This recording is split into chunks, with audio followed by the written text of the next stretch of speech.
hole. What the hole? What's up, y'all? It's me, Tyler. This is my fourth video so far on YouTube, and am I looking at y'all? I'm kind of full, so I feel like crazy right now, but I definitely feel a mess. My experience as a background actor in Los Angeles, California. Now, if you don't know what a background actor is, it's like, you know, when you're watching like a movie or a TV show, even like reality TV, and like they're at the club, for example, and all those people are like at the club with them, those are background actors. Like, they fill up the room, make it more realistic, you know what I'm saying? Like, you need those people. You can't shoot like a party scene without background people, or AKA extras. And I did that for like almost a year, and it was terrible. Oh, I did it full time. I needed money, and I didn't want to, like, you know, work at McDonald's or anything. I got a whole college degree, but I didn't want to use that either because I didn't come to LA for that. So I wanted to do something within the entertainment industry until I was able to do what I came out here for. One of my homegirls, you know what I'm saying, she did it full time, and she looks 15, so she would always get casted for a lot of roles. Teen movies and TV shows like Riverdale and Grownish and On My Block, 13 Reasons Why. And me, I look younger than I am, at least I've been told. But at that time, I did not want to cut my facial hair. And so I was only cast for like college roles. So I was on Grownish a lot. As a background actor, you're put in a category. Like my friend, like she worked literally every day. So we was already like best friends. So it would have been cool if we had went to those places, like got casted together. But I'm very sociable, you know what I'm saying? So it was no problem for me to go on these things myself and like make friends, but still it would just be nice to go there already knowing somebody. I did this for like 9 months straight. So I was on a lot of shows, but I was mainly on Grownish, On My Block, Babysitter 2, the movie, and Insecure. Those were the main ones that I was like kind of a regular on as a background actor. Doing that, I have a lot of good experiences, but I also have like bad experiences because I didn't want to be doing this shit anyways. You know what I'm saying? Like, I was doing it for money. I wasn't even doing it trying to go on there and like get discovered, because it doesn't work that way these days. The way that the crew handle background actors, they fix it to where we can't do anything like that. They try their best to fix it to where a background actor can't do, like, outstage the main cast. There was a lot of weirdos on those sets. Anybody could be a background actor. There's this thing called cattle call. If they're shooting like a concert scene where they need like 2,000 people, anybody, I don't care how you look, what age, like, and that's when you meet like all these different types of people, like that's like sketchy. It gets frustrating for like the crew, and they just start bossing you around and just talking crazy to you, and it's just kind of like, dang.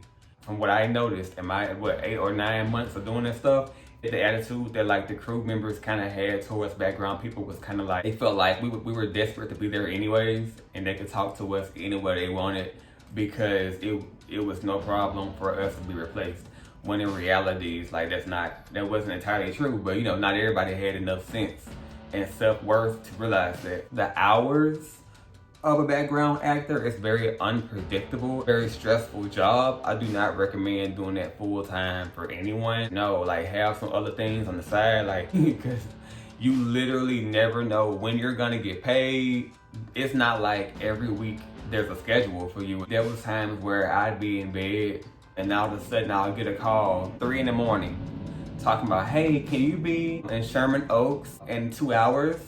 So I would have to be like, yeah. So I would have to get up and get ready and just go. And I ended up getting very sick because I was very stressed out. I only had enough money to afford like my rent and my phone bill, which was always a blessing. And honestly, that wasn't even the case most of the time. A lot of times I had to call like my grandma or something for short on rent sometimes. So it was messed up. The good experiences I had, I was on my block one time, and At that one time, I made a lot of friends, and we still friends today. I hung out with the cast. They was dope. Yeah, and Babysitter 2, that was fun. Babysitter 2 is on Netflix now, and you can totally see my face like in the background for like 2 seconds. But that was so much fun. Like, it was like a lake party scene in the daytime, and like in the middle of nowhere in the mountains. It took forever to get there. It was a mess. But being there, I had never done anything like that before, so it was so much fun. But it was like November of last year, so it was really cold. It was like the sun was out, it was bright as hell. Like on TV, it looks like a hot July day. But there, like on the water and stuff, it was really cold. That was a mess. When you're like a regular extra, like on the show, like you kind of get familiar with the cast and stuff. Like Trevor Jackson from Grownish, he's cool. Yara, she's gorgeous and she's sweet, but I guess it's because she was born and raised in the industry. So she, like when she's at work, like she's tuned in. Like you could be standing right next to her for like an hour and she gonna be like the twins on the show, they're really sweet. They're from the South like me. They both always speak to me and stuff. And Diggy, I never had the pleasure of speaking to him because we were always in the same room, but we never like was close enough to talk to each other. Yeah, and like the white girl on the show, she's very sweet. They're there for like their job. I was like in every party that Grownish has had. Like being in LA, I don't even watch TV like that. Now it's different, you know what I'm saying, with quarantine and stuff. But even now, like I'm still like hustling, trying to get where I'm trying to get. I don't watch Grownish. I don't watch Insecure. I've seen a couple of episodes of All American. Yeah, like TV isn't really my thing right now. I was never starstruck when I came on these shows. The people from On My Blog, I never watched On My Blog. I didn't even know what the cast on this show looked like.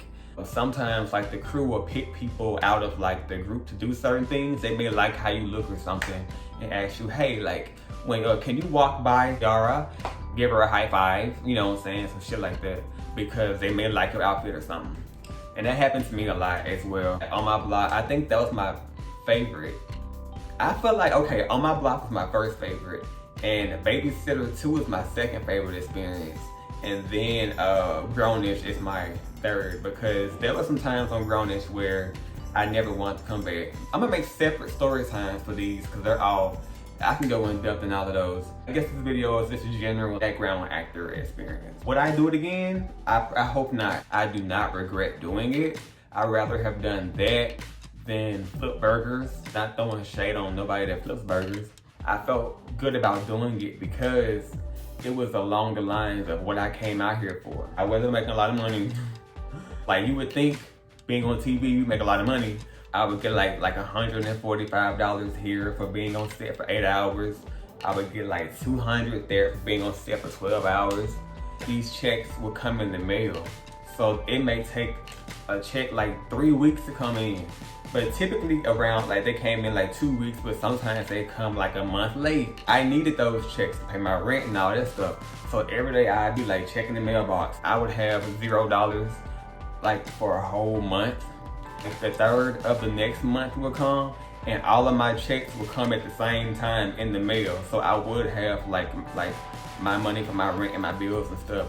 But the fact that I didn't know when or if I was gonna get it in time, like freaked me out. Of course it was a blessing that I got that stuff like right then, but I was tired of like stressing like that all the time. I've met people who've been in Lifetime movies, who like are YouTubers, like, you know, there's people that do things out here that does background, because doing background is not always about like people who struggling. You know what I'm saying? Anybody can do it. I've met models that's done it just for the experience, just decided to do background. But all right, y'all, I'm out of here.